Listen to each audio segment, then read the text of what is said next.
Gwenaëlle a 23 ans. Elle vit avec son mari Teddy depuis 10 ans. Le problème de Gwenaëlle, c'est qu'elle est excessivement jalouse. Elle n'a pas confiance en son mari, elle se méfie des filles, mais aussi des garçons et des animaux. Je ne peux faire confiance à personne, tout le monde est susceptible d'être un enculé. Ce comportement invivable a pour résultat de rendre Teddy encore plus con qu'il ne l'est déjà. Le problème avec Gwen, c'est qu'elle m'écoute plus du tout quand je parle, alors il faut que je fasse passer des messages autrement. Une fois, j'ai voulu me pendre dans la grange pour qu'elle comprenne, sauf qu'on n'en a pas. Dès que Teddy a le dos tourné, la jeune femme en profite pour fouiller dans son téléphone.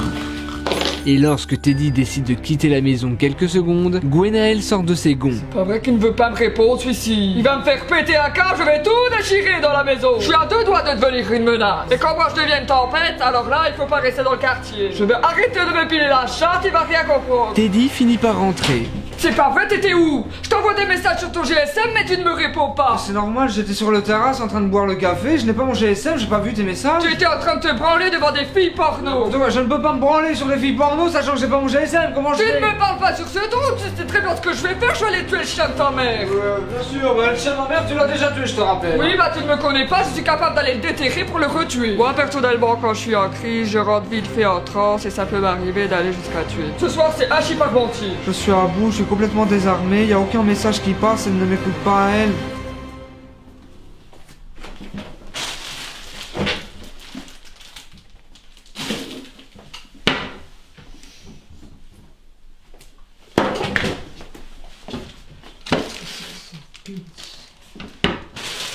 Tu reçois de l'eau toi aussi? Gwen, elle est tellement jalouse et psychopathe qu'elle se sent toujours obligée de me suivre n'importe où que j'aille.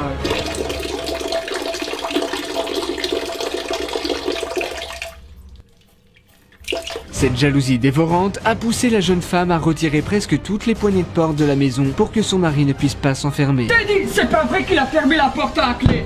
Teddy, ouvre donc la porte. Qu'est-ce que tu fais à l'intérieur? Tu me trompes, c'est ça? Teddy, je te préviens, si tu n'ouvres pas la porte, dans 3 secondes, je la défonce. Hein? Teddy. Pas vrai. Teddy, tu dors pas sans moi, je t'ai dit. C'est-à-dire que ce qui commence à m'énerver, c'est que je ne peux même pas faire la sieste tranquillement. Tu n'as qu'à pas fermer ta porte à clé. En même temps, je n'ai pas le choix d'être dans cette pièce-là qui ferme à clé, étant donné que t'as retiré toutes les poignées de toutes les autres portes.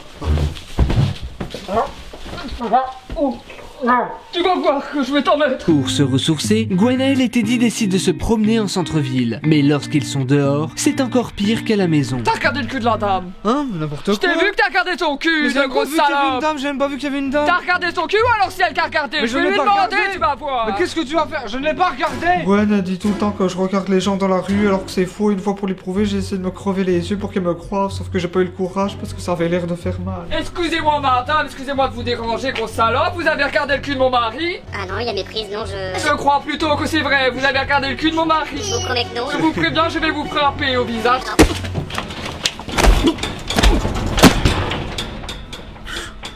Pour se détendre après cette après-midi tumultueuse, le jeune couple décide d'aller en boîte de nuit. Mais là encore, Gwenaëlle ne va pas laisser de répit à Teddy. Je te garantis que si tu dragues une seule fille dans le bar, je me barre. Non là, je peux plus, il m'énerve, il fait de son coquin. Regardez-le comme il se dandine comme une gazelle. C'est qu'il danse bien en plus, le salon. C'est comme ça qu'il va aller dans son lit. Il fait ça pour les filles, il fait ça pour draguer les filles. Il a son regard de drague, je le vois. Vu qu'il y a personne, j'ai l'impression que la piste de danse elle est que pour moi que je l'ai privatisée, que je suis riche. Pour une fois, Teddy s'amuse comme un fou. Mais Gwenaëlle ne l'accepte pas car c'est une conne. Peux-tu bien arrêter de regarder les filles, s'il te plaît? Ah! Arrête de regarder les filles, s'il te plaît. Y a pas de fille! Même les garçons, on te dit pas, je ne veux pas que tu regardes les autres. Y a pas de garçon, regarde, je suis tout seul sur la piste! Tu ne regardes que moi, y'a que moi. Y a personne, je peux regarder personne d'autre, tu comprends, chérie? Eh ben, tu m'énerves.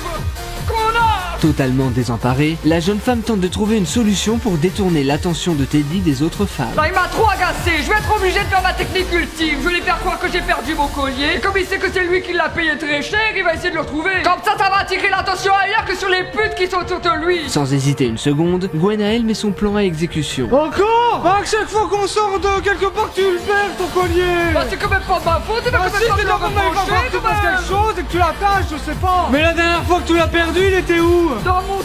Sur mon cou. Qui peut être n'importe où. Il peut être n'importe où, évidemment, oui. Teddy se met à chercher le collier de Gwenaël. Bien qu'il ait l'air d'un abruti fini, la jeune femme est heureuse car son plan marche. Notre couple décide de quitter la boîte de nuit après 2 heures de recherche. Teddy décide alors de continuer à chercher sur le parking. Faut bien le retrouver ton collier. Oui, faut bien le retrouver, c'est mon collier que j'y tiens, moi. Bah oui. Si on le retrouve pas, je me pends. Gwenaël s'est perdue dans son mensonge. Elle ne sait plus ce qu'elle raconte. Je sais pas, elle a qu'à aller voir dans la voiture. Mais pourquoi qu'il serait dans la voiture? Parce que je l'aime bien. Tu penses pas que tu l'as perdu ailleurs? Je fais que de le dire.